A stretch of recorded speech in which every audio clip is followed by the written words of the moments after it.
Well, hello, and welcome back to that thing we like to call Curlis Mania, where we talk all things pop, rock, and prog. Um, Man, I am excited to have this gentleman back on the channel. It's been a minute. We were just talking before we started taping, and it's been a little while. We were getting caught up, but I'd like to welcome back to the channel, Mr. Logan Collins. How are you, Logan?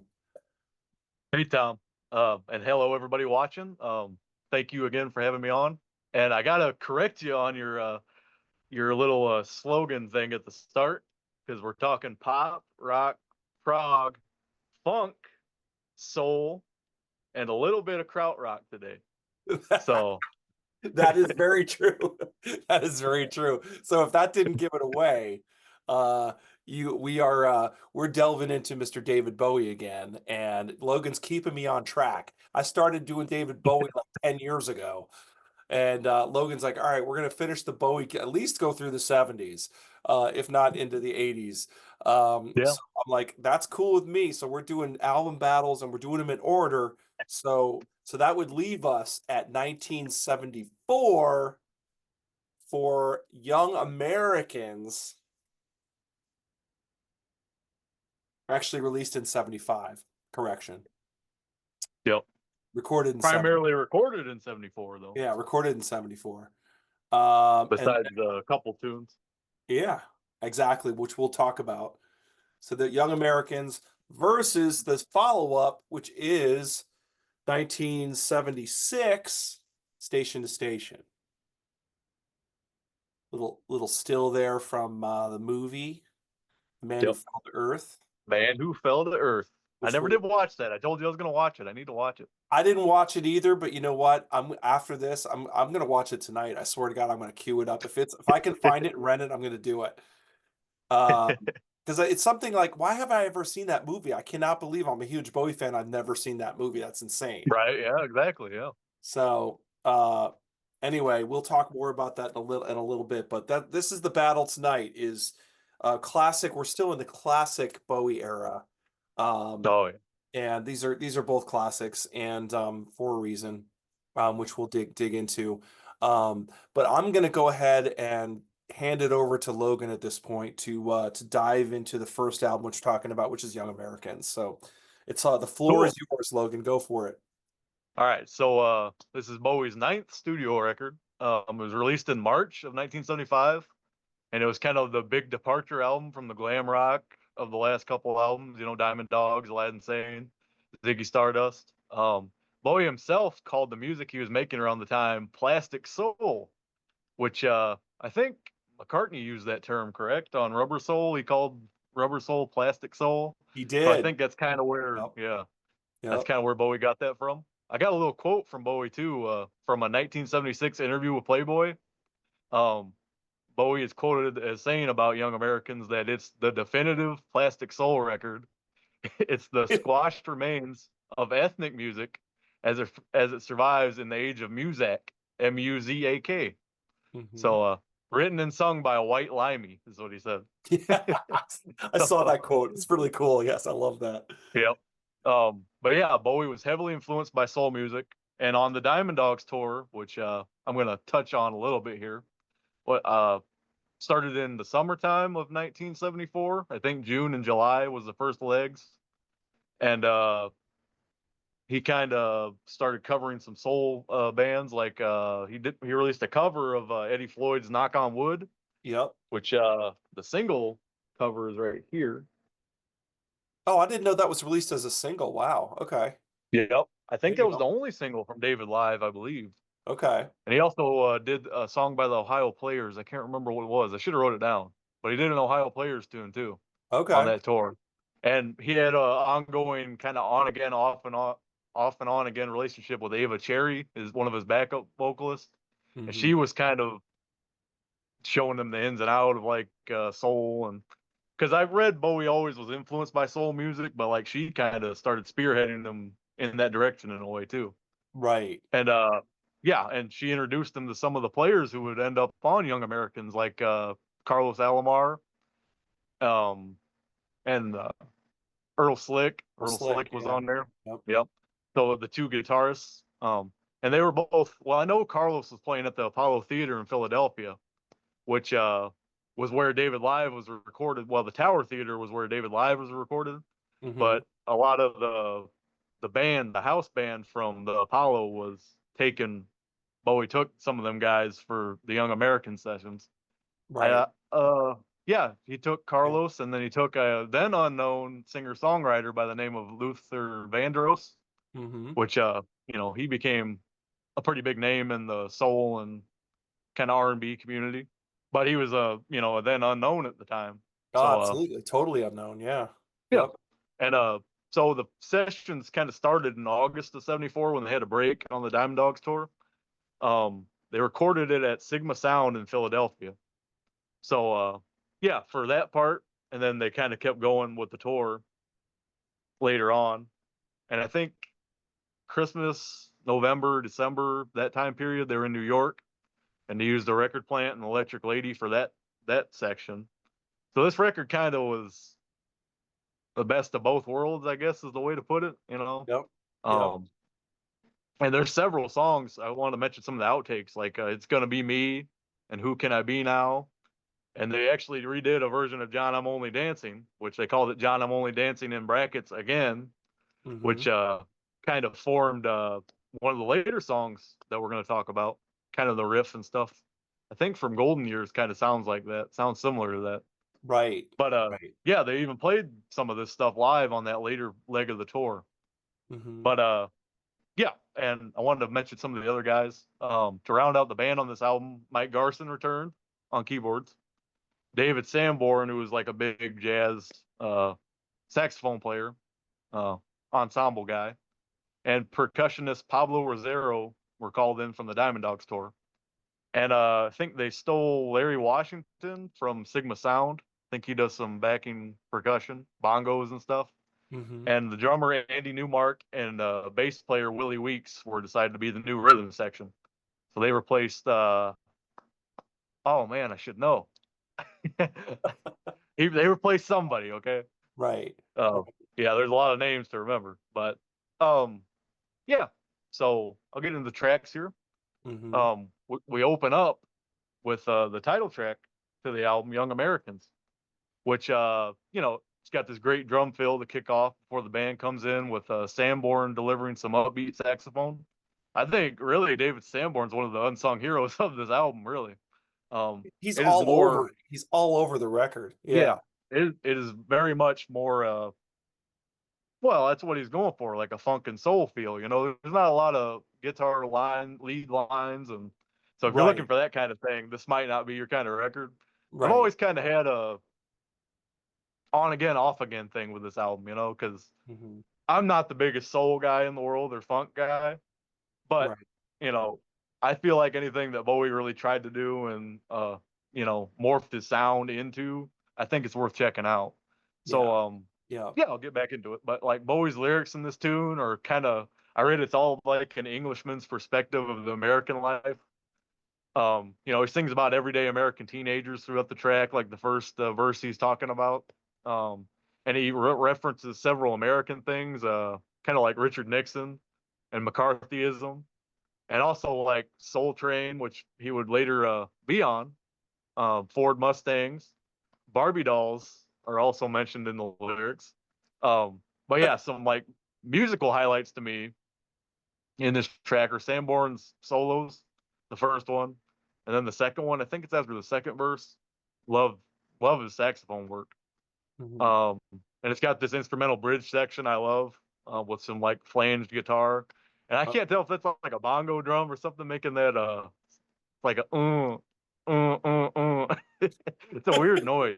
I love that. I love that noise though. Um, Yes. but yeah, and of course I love the very ending section when Bowie's almost like rapping kind of, he's going really fast in the words. And all the backup vocalists, very big deal on this album. They all really contribute a lot, and especially to a song like this. And of course they reference "A Day in the Life" with the "I heard the news today, oh boy" part. Yeah, that's And I so love cool when they when do that. Yeah, so yeah, great. and I love when it's just Bowie's singular voice, ain't no one damn song that can make me break down and cry. Yeah. Oh man. Yeah.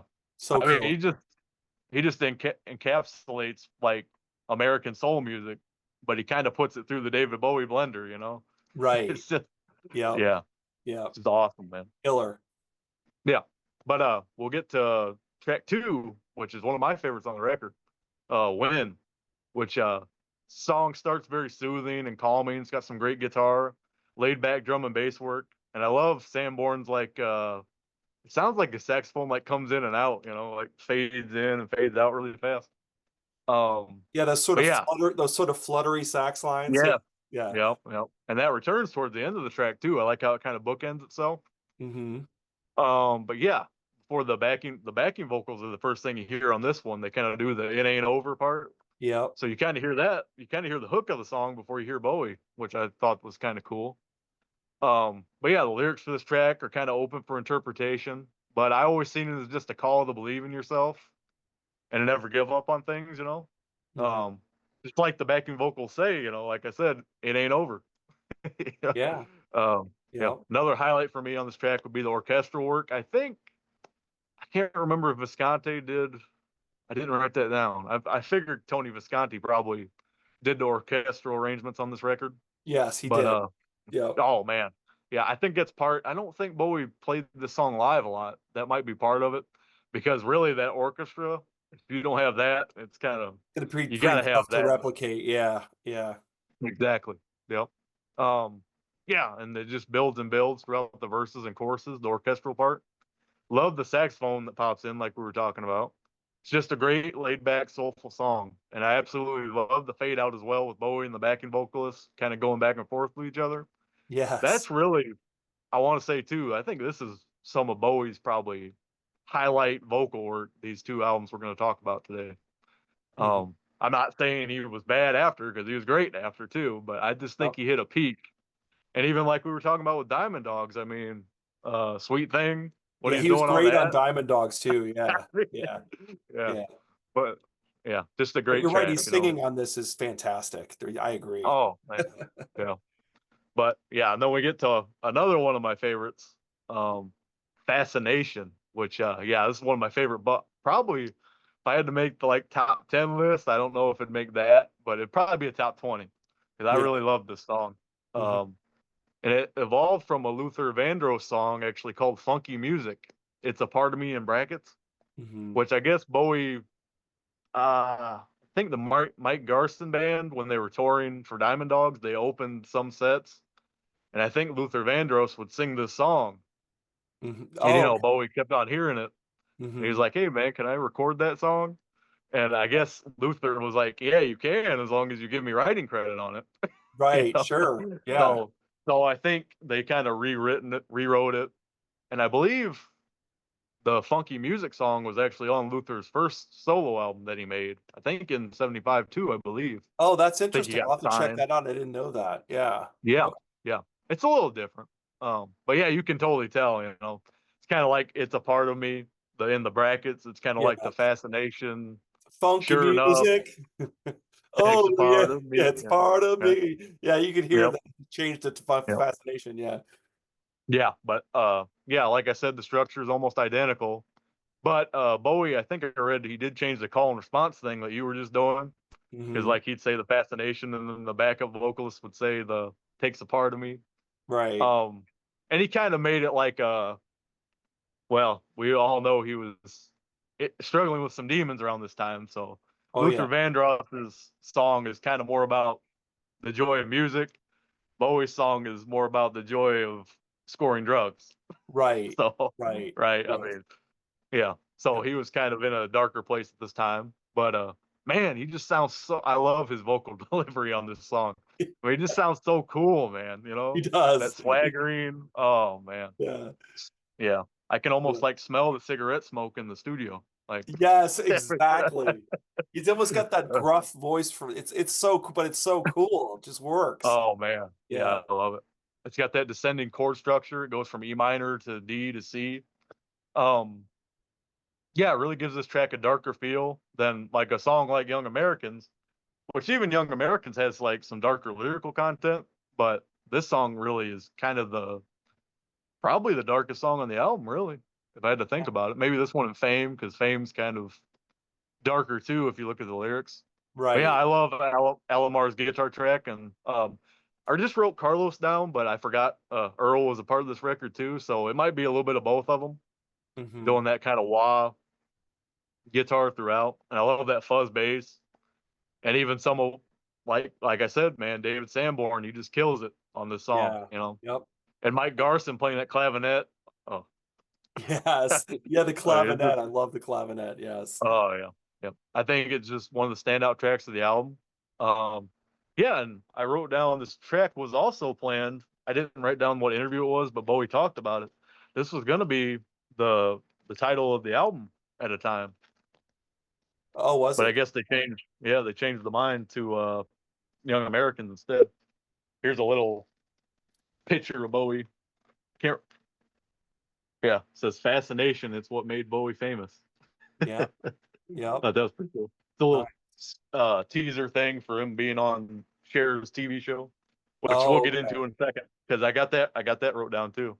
Right. But we'll end side one with the fourth track, which is Right. Um, song ends side one of Young Americans, and it's described by Bowie as being like a mantra due to the repetition of the main line of the track. They always say taking it all the right way, never no turning back. You Hmm. know, they say that I don't know how many times in this It's song. quite a few. Especially towards the end, man. Oh, I love the end though. Like when I don't know if it's Ava Cherry or I wrote down Carlos Alamar's wife that does backing vocals too, but they're like, you know, never know. They're going like Yes. crazy on it. They're like screaming it. Have a no Um, turning back. Yeah. Right. yeah. Exactly. And Jeff McCormick, which I think he was War and Peace by now. He changed his name to War and Peace. Right. Uh, he's the guy who co-wrote Rock and Roll with me. Yep. He's on this track too, doing some backing vocals. But yeah, this might be the funkiest track on the album, though. It's got some cool lead guitar work too. Around 2 minutes in, it's actually really one of the only lead breaks in the album. Hmm. Um, Right. and again, you know, David Sanborn just shines, especially in the last section of the song, which what we were just talking about with the backing vocalist, and David Sanborn's playing like some leads underneath that. Hmm. Um, yeah, songs like this one just set the album apart from any other in the vast and expansive Bowie catalog, I'd say. And I always, in my head, I always liken this song to Win, kind of, because it's got the one word title, so I always get it confused in my head. Yes. But Yes. Yep. yeah, I mean, I think this is, I'd say, a perfect side of a record. You know, Yep. he set out to do something, and I think he accomplished it with side one of Young American. So Yes. Yes. you know, Yeah. No, that's awesome. That's awesome, Logan. And now I'm gonna jump in for side one and just do you did all the detail, which is awesome. I'm just doing sort of an overview, but I agree with you. I think that side one is excellent. I think that, he really does achieve. He's going for that Philly soul thing, and he's really killing it on side one. Um, no, it helps that he went to Sigma Sound. He went to the place where they're creating it, with a yep, gamble. He's going for that Gamble and Huff thing.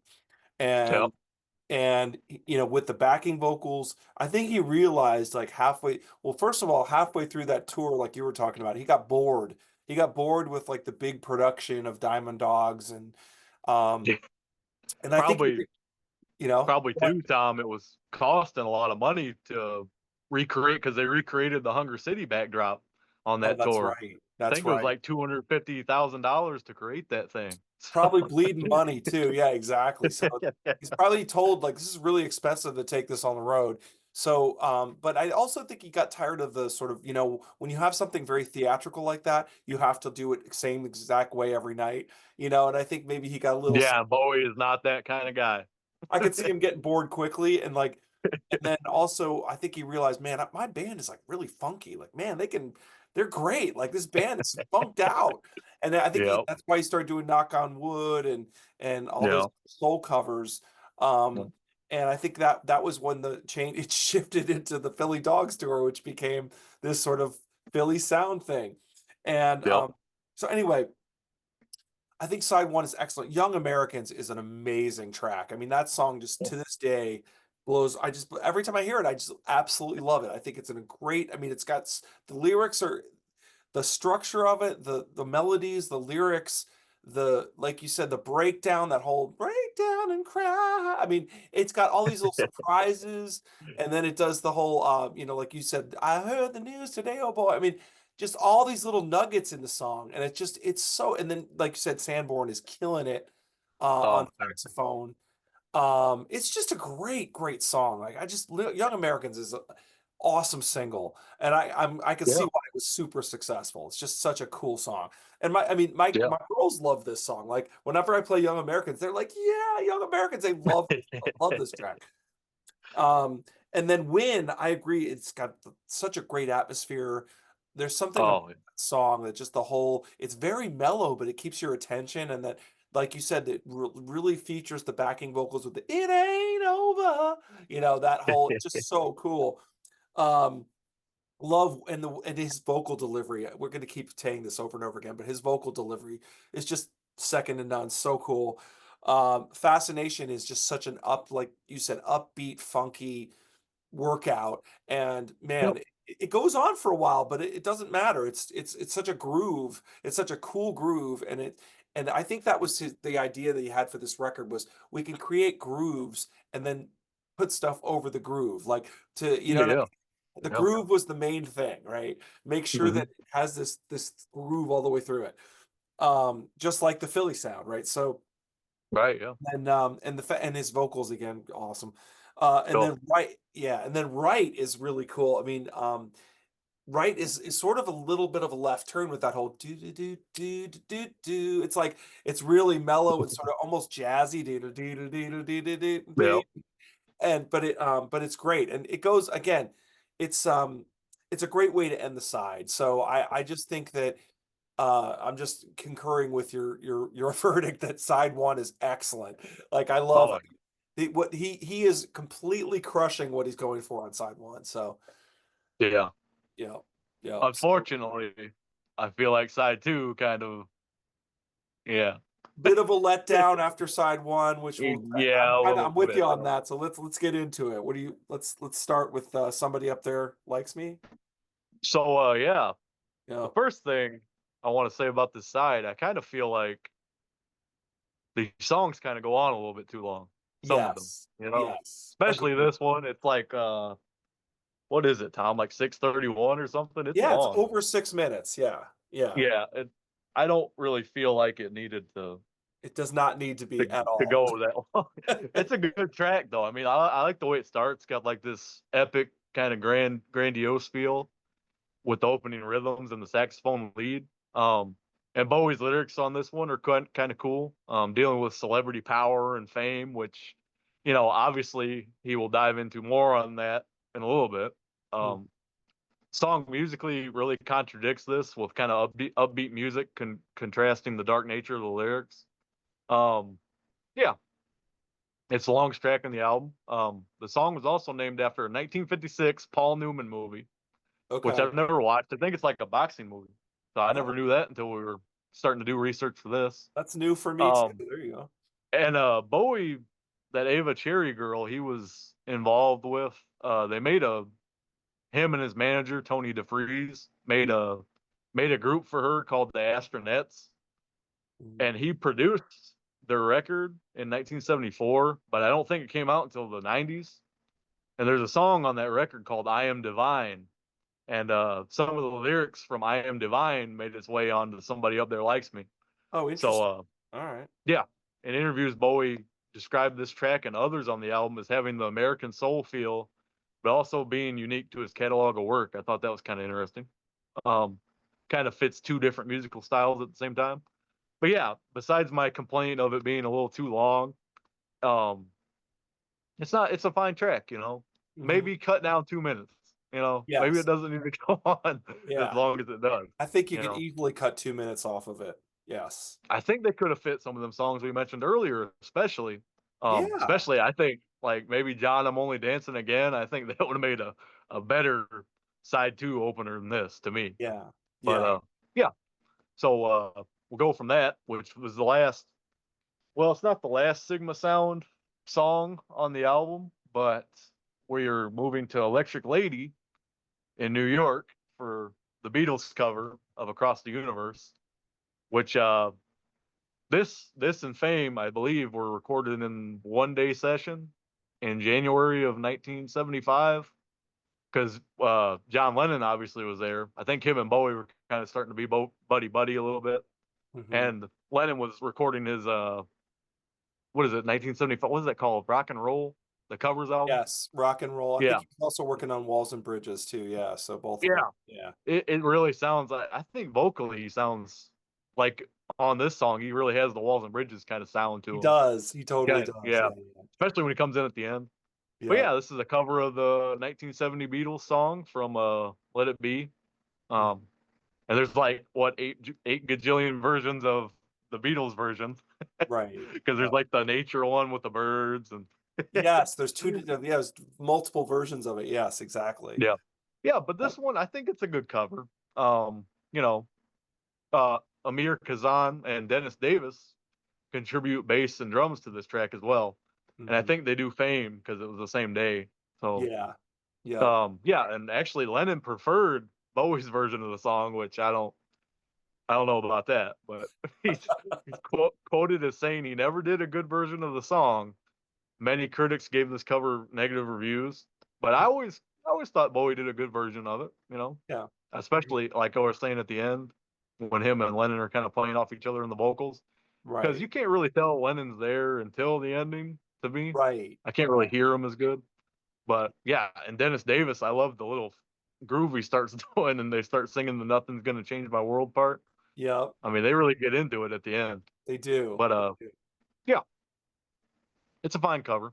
Hmm. See, this is kind of another thing about side two. I kind of feel like if he would have stuck to his guns and put like these unreleased songs on the other side, it might have worked a little bit better. Maybe even do like Fame as an A side and Across the Universe as a B side, and just stick it as a single. You know, Yeah. No, I agree. keep that separate.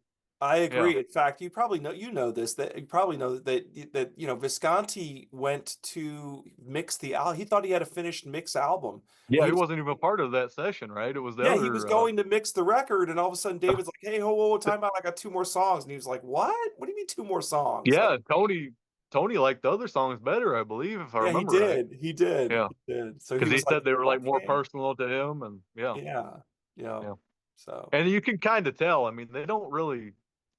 I don't know. When you listen to this album as a start to front or start to end, you can kind of tell. Um, like, whoa, why are we covering the Beatles? right, right, Yeah, yes. He but just I think he was just so excited to have John Lennon on the album, well, probably. I Yeah. can't blame him, man. I mean, how Who cool could would that blame be? him? You know? Yeah, Yeah. yeah. Um, but yeah, we'll get to the seventh track, which is "Can You Hear Me," which is kind of the love ballad for the album. I said, um, the song was more than likely the inspiration behind. Well, oh, I was getting at there. I wrote my notes down wrong, so I'm gonna start that over. I All think right. I was gonna say Ava Cherry was the inspiration behind the song, his love interest at the time, Hmm. even though the guy was married. But Right, we won't get into that. right. Yeah. But yeah, I think I meant to write that and I didn't. But yeah, I love Bowie's vocal delivery on this track with some likening his vocal to Al Green. I noticed he kind of Mhm. has a little bit of that "Let's Stay Together" kind of thing. But yeah, also another track I believe Tony Visconti's string arrangement really heightens the track's overall quality. Um, and I mentioned David Sanborn again. If David Sanborn was on a bingo card, I'd be a millionaire right now. 'Cause I keep mentioning him, man. That's so I think he's funny. a star. I think he's a star of this record, though. I mean, Right. seriously. I mean, he's one of the, you know, I think this album kind of more about the session players really than Bowie. I Hmm. mean, Bowie's awesome. You know, I love David Bowie, but I just feel like he really surrounded himself with a great band, and they made some great tunes. Yeah. But Yeah. yeah, this one kind of has that mantra thing of taking it right, kind of like from side one's right.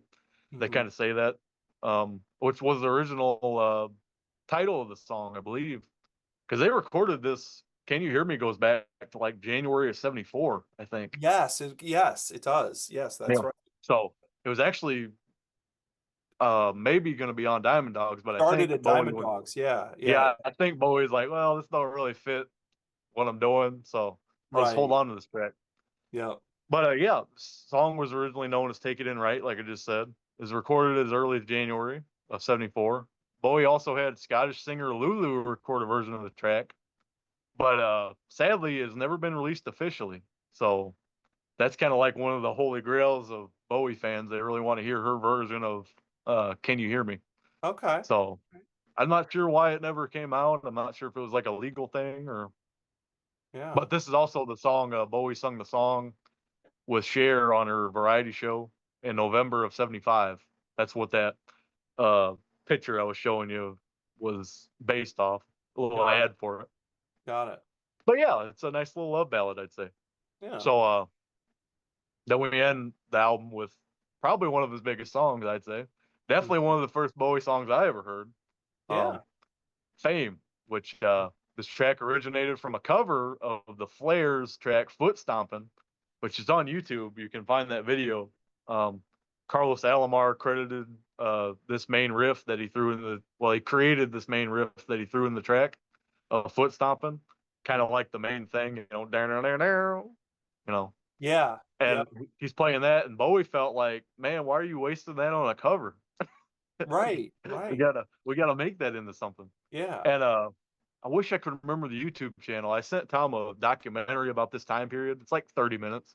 It's Yeah. very worth your time to check it out if anybody out there is watching.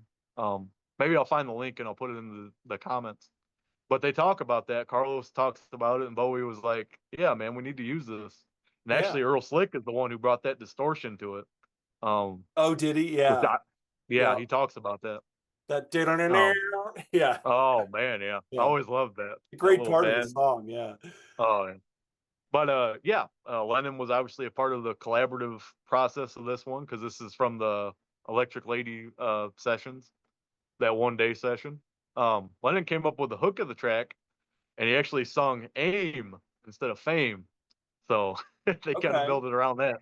They're doing this funk groove, and Lennon was saying "Aim," and then Bowie was like, "Why don't we make it Fame?" And then they kind of started talking about how they felt about being famous and celebrity and the highs and lows of it. And I know Bowie was kind of getting in trouble with the manager Tony DeFries around this time as well, Hmm. because he was trying to do something else, and Bowie's getting tired of that guy. I think this is probably around the last time they were really together around Yeah. this This time was like with the end Bowie's of the management. relationship between them. Yeah. This But period. yeah, Yeah. so some of that inspiration came through in this track.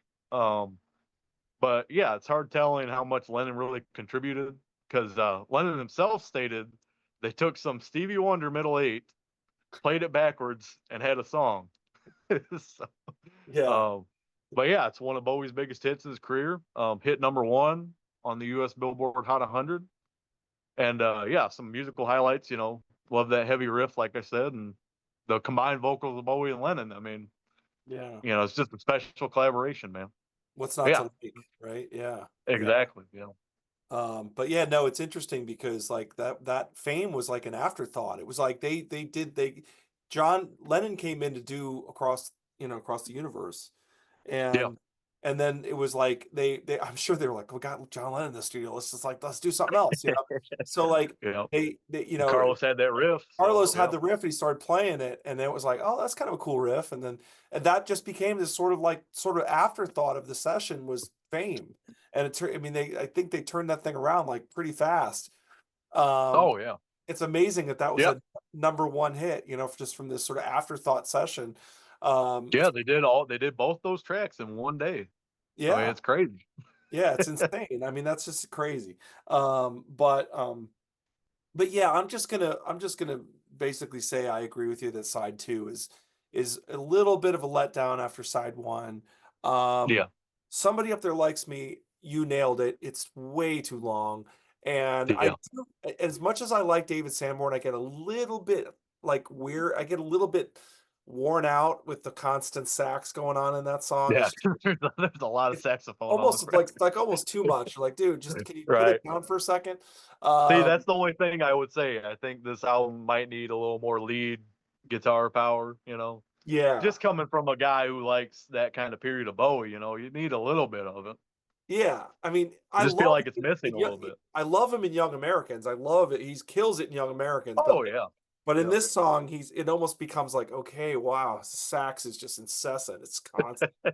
That I call that whale sax thing. It became very fashionable, like in that time period. Like Lennon used it on his record, and like whether it gets you good yeah, Night has that on it, yeah, and like yeah, George Harrison did it a little bit, and Elton John. Everybody was doing it like at that time period. It was like this really fashionable to have that whale sax thing. So so it gets a little bit tiresome, but and it's too long. So that one's like, okay, Across the Universe, it's not bad. It's a decent cover, but I'm not that excited about it. And again, I feel like again it yeah, goes on a little bit long. It's fun to have them going back and forth, but the whole like nothing's gonna change, nothing's gonna change. You're like, okay, okay, like it's like let's wrap it. yeah, Um, yeah, and then Can You Hear Me is a decent ballad, good ballad. It's okay. And then Fame is just excellent. I love Fame. So Fame is awesome. I definitely the standout from side two for sure. Yeah, I Fame is like amazing. I mean, like you said, it's one of my earliest tracks, and I remember hearing about from Bowie. Like it's on all the greatest hits, compilations, and and it was on the radio a lot. I mean, I used to hear it on the radio all the time. That boom, dun, dun, dun, dun, dun, dun, dun, dun. It would always be on the radio. And I was just like, this is such a cool track. Um, Yeah, so yeah, I love Fame. So it ends really strong. Um, yeah, yeah. I'd say it ends or it starts really strong and it ends really strong. yeah, so there you go. Yeah, So there's and there's it's Young just American. another. He took a career gamble there, making that record, and I think it paid off for what he did. You Yeah, know, yeah. I mean, it's a I know huge a lot of gamble. people. It seems like this is the one '70s album of the career where he's kind like a lot of people are divided on it. Yeah, Um, I think I think he did good for what he tried to do, though. I think You it know, pays off. Generally, it pays off. I think he does a good job. I mean, he's like you said, he's taken a massive risk yeah. doing this dude that was known for glam rock, and doing like taking a huge left turn and doing soul, and it's like what? Like, and he Yeah. gets away with it. He does it, and also I was going Yeah. to mention too that what's interesting too is that like he starts to look more like himself. Like the cover, it's like Oh, yeah. you know what I mean? He's Yeah. not doing anything crazy outrageous here. He's just smoking a cigarette and he looks pretty normal. Yep. And I that think I read the becomes a thing as we go along the 70s, right? Yeah. I think I read the press actually said this is like the first David Bowie album where he's actually being David Bowie. It's Yeah. not like a Starman or Aladdin Not a Sane or character. Yeah, it's not a yeah. character. So Yeah. this is kind of the first time where he does that. Um Yeah. so yeah, let's move on to station to station. I can do a quick I mean basically it was recorded September to November 75, released Yep. January 23rd, 76. It was the studios were Cherokee in Hollywood and Record Plant in LA. So he did this whole album in California. Um, Produced by Bowie and Harry Maslin, who also had a hand in producing Young Americans. I think he did He the did the New New York York session. tracks. Yeah. Yep. So he did such a good job in the New York tracks. I'm sure he's like, oh come on, let's use them again. I think I read too Visconti was busy or something at the time, so he couldn't Yeah, contribute to this Visconti record. had some sort of he had something else going on. He had some sort of conflict, yeah. But Um yeah. but but yeah, there it is, Thin White Duke.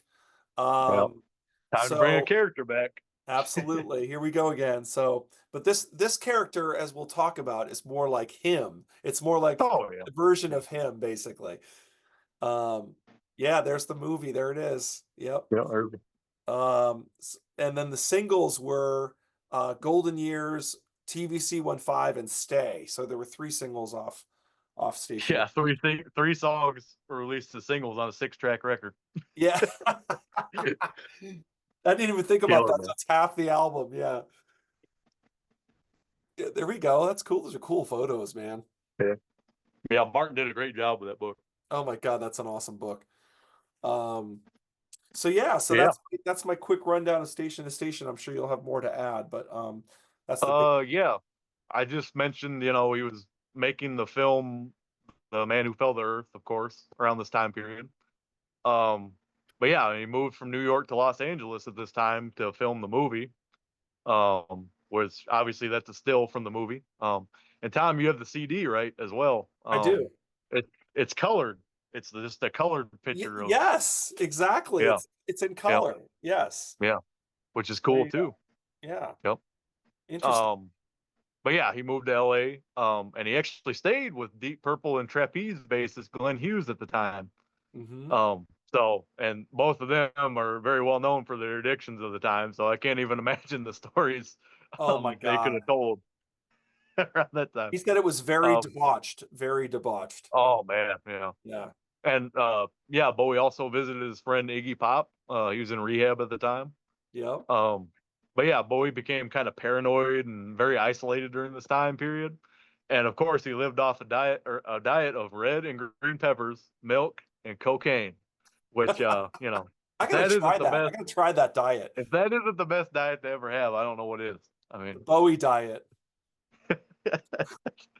but yeah, kind of during the filming of that movie, he kind of started writing short stories in his book, in his little poetry book. I can't remember what he called them. It's something about, oh, it's called The Return of the Thin White Duke, Right. which it would kind of become Bowie's persona. Um, but yeah, you covered pretty much everything else. Of course, Carlos Alomar returned. Dennis Davis from the New York sessions, Yes. with John Lennon, plays drums on this album. And I think everybody mostly on this record becomes his band Yeah, I was for gonna the say rest of this the is the 70s, band that becomes like just they pretty keep much. stay with them for a Yeah. while. Yeah. Yeah. Yeah. Jeff McCormick and Earl Slick and bassist George Murray and Yes. Bruce Springsteen and the E Street Band's keyboard player Roy Bittan. Roy Bittan. Bitten. Yep. Yeah. Yep. Yep. So he comes into the fold for, I think I read he was in LA for like 3 days or something and they needed a keyboard guy. So he just like stumbled on the studio, man. He's an incredible I, player, so I'm sure he was just like yeah. really It's easy. just, Hey, I'll throw down some stuff, you know. but yeah. And unfortunately, due to his drug use at the time, Bowie claims to remember very little of the recording process. But yeah, the album peaked at number 3 on the U.S. Billboard charts and number 5 on the UK albums charts, and it's only went gold, which I was kind of surprised by. But maybe it is more of a cult record, I guess. But as we'll get into it, I mean, I think this is one of his strongest albums, really, personally. Yes. Um, Yes. Oh my God, yeah. but yeah, we kick off with the title track, "Station to Station," which the album starts with Bowie's longest recorded studio song, clocking in just over 10 minutes. I think it's like 10:14. Song really is a musical journey that just takes you through the mind of Bowie's alter ego, the Thin White Duke, which the title itself is a play on the beginning of the song with the guitar. I guess Earl Slick.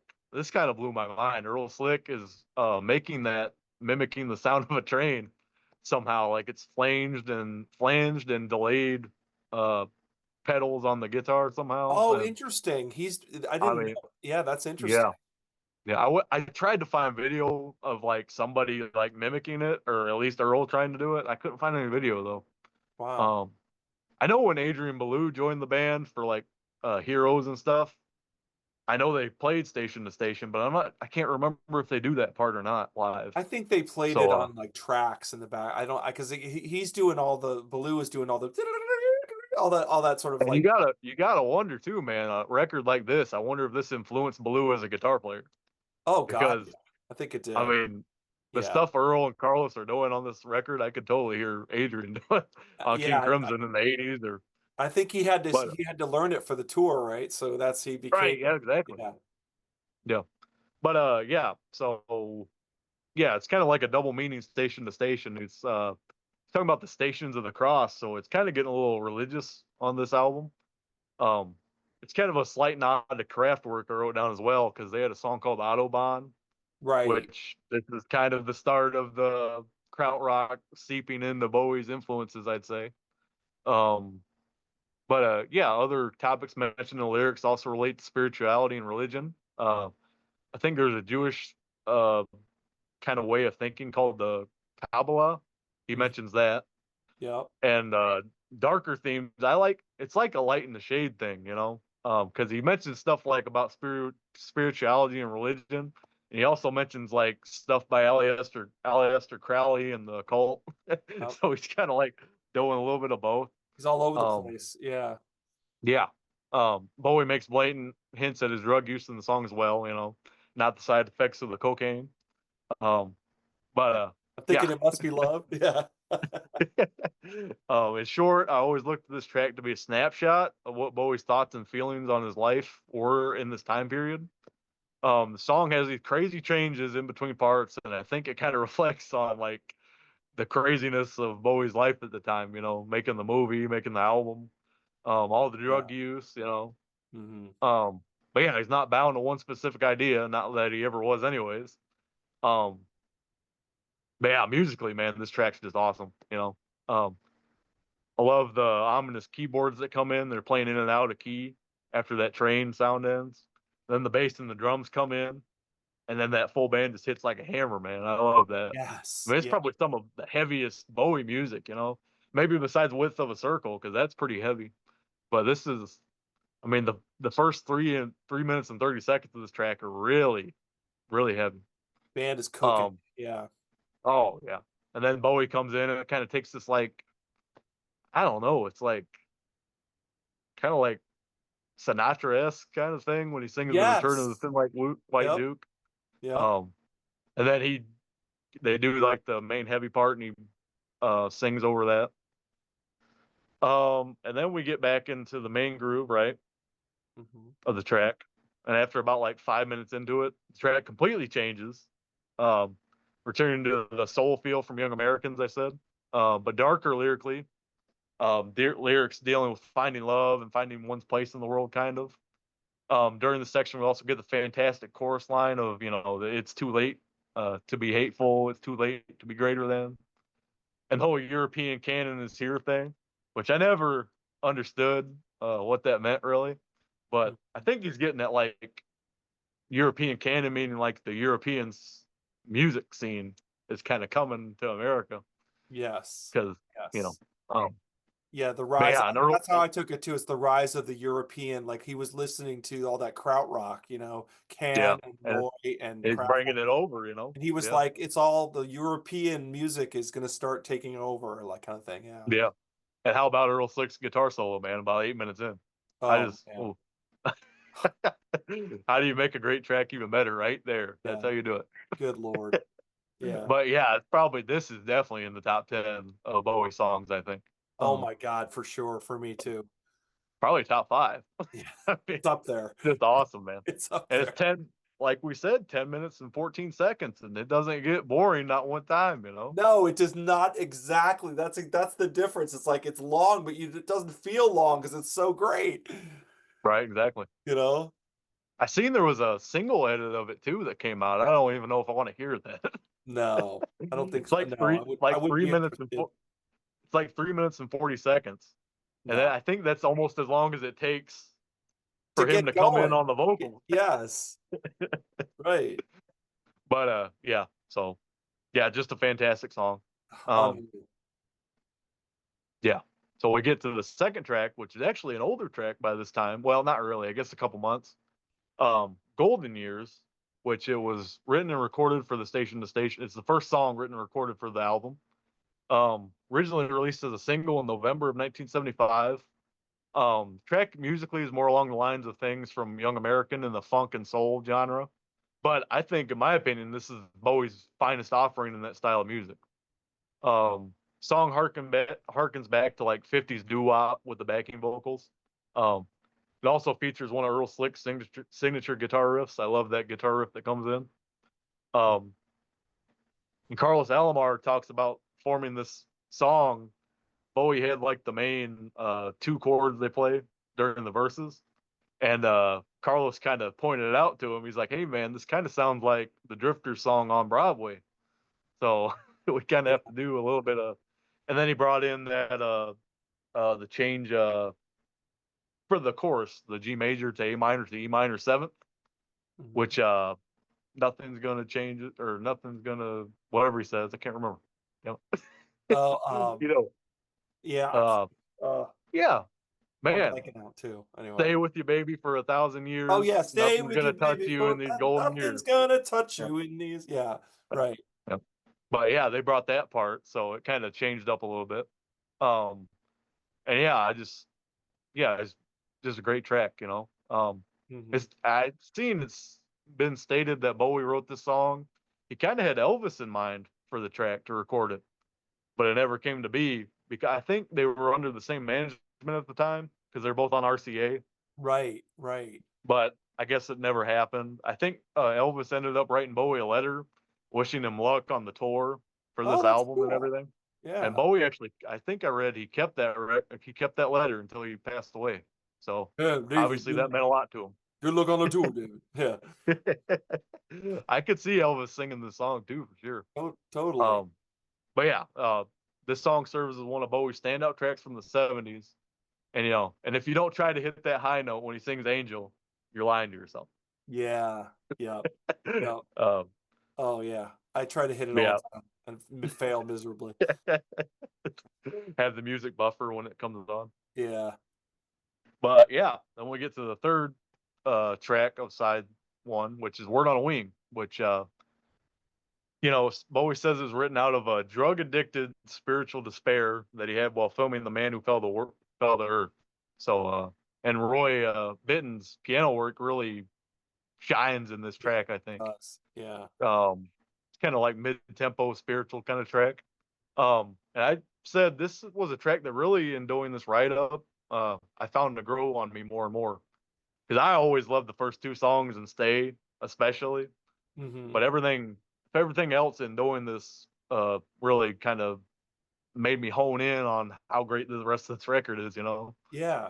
always just paid attention to the heavier kind of stuff because that's just how I am. But Right. Right. even stuff like this, I mean, it's just beautiful. The words he wrote, and It's a beautiful you track. know, Yeah. oh Yeah. yeah, prayer falls like a word on a wing. I just love it. Yeah. Yeah. Um, love that haunting ending too with the choir. I think Bowie's playing a Chamberlain, Mhm. um, and Roy's piano is in the background. It kind of gives this like Halloween feel, kind of kind of spooky. But Yeah. I want to say too, kind of like with Station to Station, it doesn't feel like it's 10 minutes. This song surely doesn't feel like it's six. No. It No. kind of puts you in like a trance kind of thing. It kind Um, of does. It kind of yeah, does. Yeah, but yeah, I'm not complaining about length on this record as far as the songs first because they're just so interesting and so well done. yeah, they Yeah. change. I mean, they even there's like two choruses in this song, kind of, Yeah. because it kind of Yeah. has like that '50s rock and roll thing, and then there's like a experimental one Right. with the backup vocals, which I always Yeah. thought that was cool. Yeah, there's so many changes going on in all these songs. Yeah, absolutely. Yep, that wraps So up side one. So, yeah, so might as well keep going. There's only 6 songs, so might go ahead and just do cool. all of them. All right.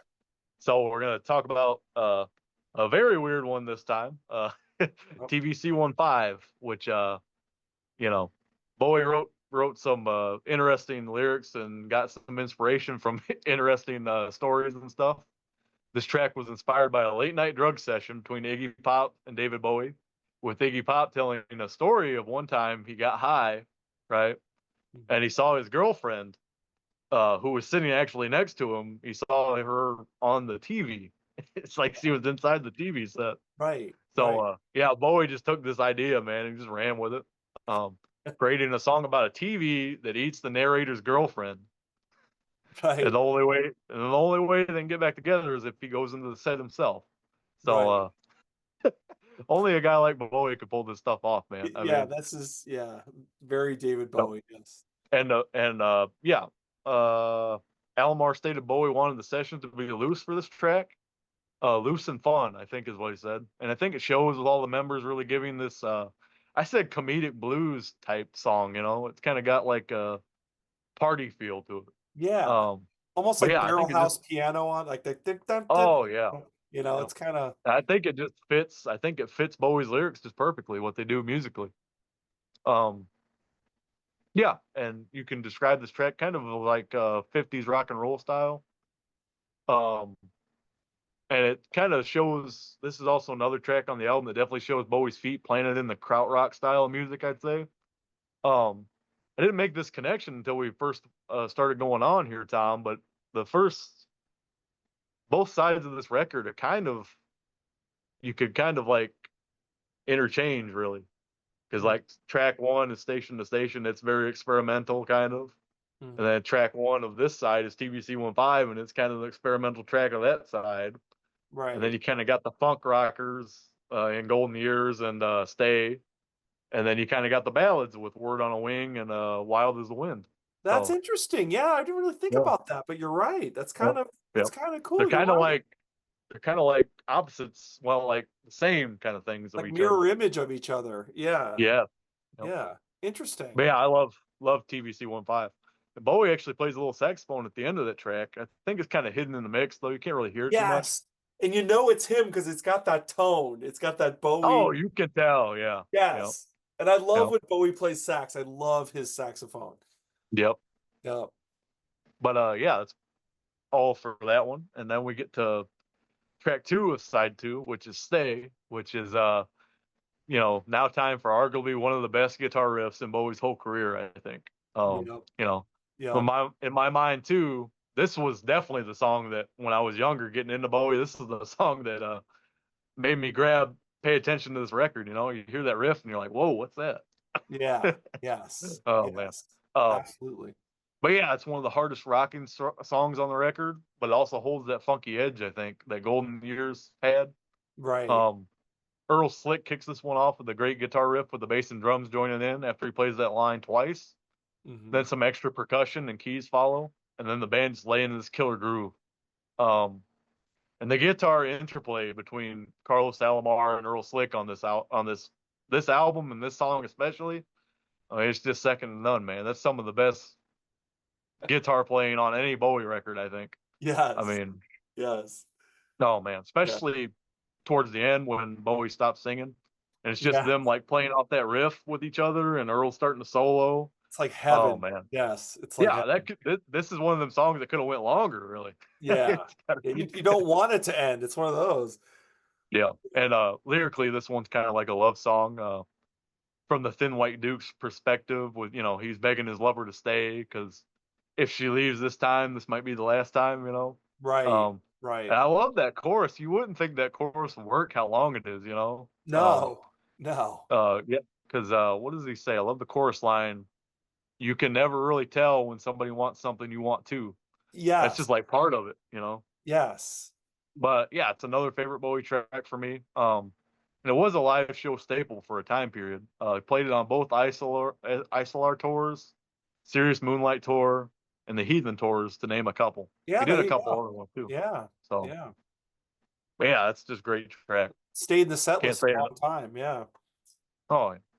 So last track is actually a cover, which I didn't know it was a cover until we sat down and did this. I always thought it was a Bowie original, Yeah. but it's a cover of 1957 Johnny Mathis song, which Bowie's version was really more inspired by Nina Simone's, because he just met her in L.A. in 1975, and I guess he later stated his version was like a homage to Nina, Right. which I thought was pretty cool.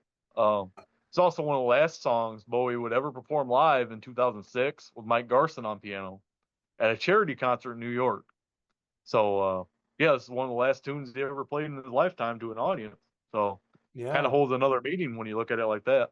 Right. Um, but Right. yeah, the song itself kicks off with like this sultry groove, before some strumming acoustic comes in. Hmm. And Bowie's vocals, which like we've said, I think he's at a peak vocally during this Here we time go period. again. Yeah. Yeah, and a song like this just shows that. And I love the section when the band drops out and it's just Bowie's vocals. I think it's about the 3 minute mark. Yes. Um, Yeah. yeah, gives me chills, man. I just love it. And then the second time around, he sings the chorus. It kind of builds in intensity until that last minute with Bowie emphasizing every word of the title, "Wild is the Wind." And he Hmm. does this like high note crescendo. And Yes. then the Yeah. band just like eases off and they fade out. Yeah. I mean, this is a great record, man. It's a great album. I Yeah. mean, it's just there's just moment after moment after moment after moment on this album that just keep your Yeah. and like you And said, yeah. Go ahead. I felt in doing this, I think every time I've played this album for doing this show, I've heard something different on one of these songs, you know? I mean, it's Yeah, just yeah. wow. I mean, Station to Station alone is just, and he does this amalgamation, like we talked about this earlier, of like this one is like he's sort of influenced by Kraftwerk and all this krautrock stuff, but he's still got this really funky rhythm section, and Oh yeah. he's coming off a soul record, and so there's like all of this this album is this amalgamation of like of interesting ingredients coming together, and I mean, he really nails it. I'm like, he just This is really kind nails of this kind of goes back to what we were talking about, the general themes and ideas of Diamond Dogs. Like you wouldn't think this stuff would work together, but it. it Right. does.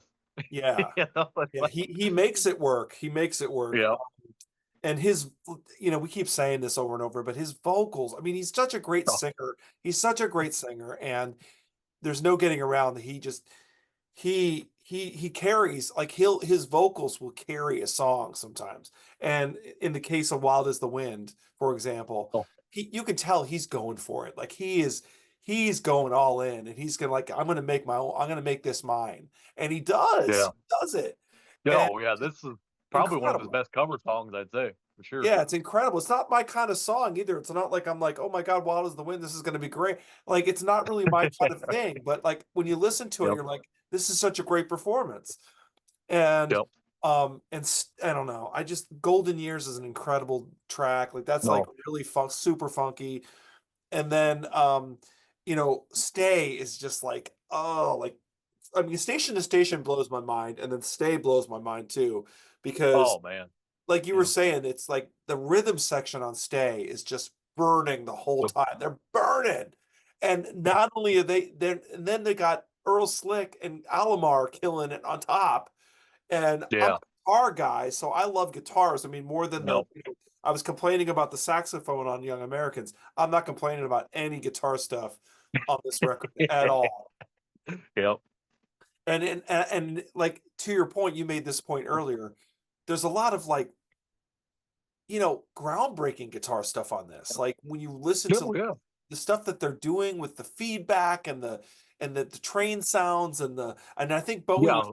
Who, yeah. who else was doing something like that Nobody was around this doing that time, at you this know? time. And maybe King Crimson, maybe. And like Yeah, maybe. and it was like I would say that like you said, Baloo was probably influenced by this album. And Oh yeah. and I think that he carried that stuff into the 80s King Crimson. But anyway, we're getting into it. I'm getting off topic. But basically I just the Alomar and Slick together is just like that is like a tag team of like that's an awesome And tag team guitar. I think this is the last time that would happen on a record, I believe. I don't think they ever, because I know Earl Slick plays with them later on, but I don't know if Carlos plays on, you know what I mean? Yeah. I think that's the last time they played on a studio record together. Because I know Carlos stayed with them for a long time after this, but Yeah, no, Carlos played with him forever, but yeah, I don't yeah, know that. And Earl Slick kind of came and went, it seemed like. yeah. But But yeah, that guitar interplay, I mean, you just can't beat it. no, and I think Bowie was encouraging them to get crazy and be wild and do crazy stuff, and so they were like pushing the boundaries. And man, I just this album just blows my mind. I mean, this when it comes down to it, this might be yeah. This I'm gonna stop right now because we got to start picking. We got to pick. So I don't want to give the whole game away right now. So um, but when the rubber hits, we always have to do this at the end. So like when the rubber hits the road, we have to pick one. And these are both classics of again, we've said this already, but these are both Bowie classics, Stone Cold Yeah. classics from the 70s. Um, and so if when the rubber hits the road, which one would you think you'd pick? Well, gotta be this one. Yeah, same here. Yep. Has to be. I mean, I love like we said, you know, I mean, Young Americans side one is great. Yeah, Side two, kind of a letdown. There is right. no letdown on this record. No let up on here. Yeah, yeah, Yeah. yeah. No Yeah. let up. And Oh, yeah, definitely Young Americans has its moments for sure, no doubt. Oh yeah. But when but I mean this I mean could be, I mean on certain days I would say this is my favorite Bowie record. So there you go. I mean It's definitely up there, yeah, it's for that sure. high up for me. So so Yeah. this was not as much of a battle for me because this one is just so fantastic. I just think he just hit a home run on this album. Just Um crazy to think, man, how strung up he was on drugs and everything, and he's still making I just know. incredible music over and over again. It's insane considering his condition. I mean, he really was in bad shape. I mean, he was not I in mean, good I'll shape. never. I think I'll always be the most fascinated with this guy's career from '69 to 2016, just because of all the you know ups and downs and turns and lefts and rights, and I mean he Yeah, did everything, everything you could do in music. That guy, he tried to do. he did it. He did it. And Yeah. he would go after it and he would do it and it would work. I mean, it was just like he just was incredible that way. Um Yep. but yeah, so anyway, so Station to Station is a sweep today. Has It to be. wasn't, like I said, it wasn't as much of a battle for me because Young Americans, I do enjoy it, but I don't go back to it as much as Station to Station. There's no question that Station to Station gets a lot more play on my turntable. Um, 100%. so but that's not saying that Young Americans isn't really good because it is. So Yeah. and if you hit if I'm in the right mood, Young Americans can like really like be great. So um Oh yeah. but anyway, I would say that we hit it. I mean, I don't know what else there is to say. We covered a lot of ground. We don't want to make this Oh video 2 hours, so we're gonna yeah. we can keep going. Believe me, we're not done. We can keep going. Oh man, yeah. But one thing I'll do a teaser. I'll say that we decided before this video, we decided that we're gonna do at some point we're gonna do a live album battle. Might be So might uh, might be talking about one of them, maybe. yes, yes, This one, maybe. there's one of them. That's one of them. So I think we're gonna take the three live official live records from the '70s, the Ziggy, David live with the Tower of Philadelphia, and then and Stages, which is the tour. I think it was the tour for That was the it tour for Heroes, Heroes or for yeah, maybe Heroes tour, yeah. or is it Low? I can't Maybe it's for remember. Low. I can't remember. Um no, I think it's Heroes. I think you're right. I think it's a Heroes tour because he plays some Heroes. So anyway, so yeah, we'll talk about that later. We're gonna do a whole separate episode on the live album. So that'll be really fun. We can do that. Um, but but if you're still with us, you must be a huge Bowie fan. So we appreciate you. Um, and Logan, thank you so much, man. You always kill it. You are always so Man, prepared. I love coming on here, man. Thank you so much. It was really, you did a great job. Excellent Yep. job. Yep. Um, I hope the passion shines through because I love this dude's music. oh, it does. It does. Believe me. I mean, we're two huge fans here. So if you can't tell, Oh yeah, yeah, we're 100%. dribbling over these albums. So we can't help it. We're shameless. We can't help it. Yeah, if we get one person on these videos to check out just even one song from any of these albums, then we've done our job, We've I done think. our job is done here. Yes, totally. So I have to before I forget, I have to say go check out Slogan's Rock and Metal. Yep, rock Um, and metal extravaganza. Yep. and I will put that's Logan's channel. I will put that down at link down at the bottom. Check that out if you can. Those guys do great work over there. And Thanks, I've been on Tom. the channel that I've been on there once in a while. I think I might do it. I just talked to Sydney. I might be on there again at some point in July, so I'm excited about that. Cool. Yeah. So, but anyway, check out his channel as well. And thanks again, Logan. And thank you, everybody. Please hit like and subscribe if you like what you see. It really helps the channel. Um, and go listen to some David Bowie. So, Yeah. Go prank some Bowie, guys. absolutely. All right, man. We'll see you next time on Curlis Mania. See ya. Good night, guys.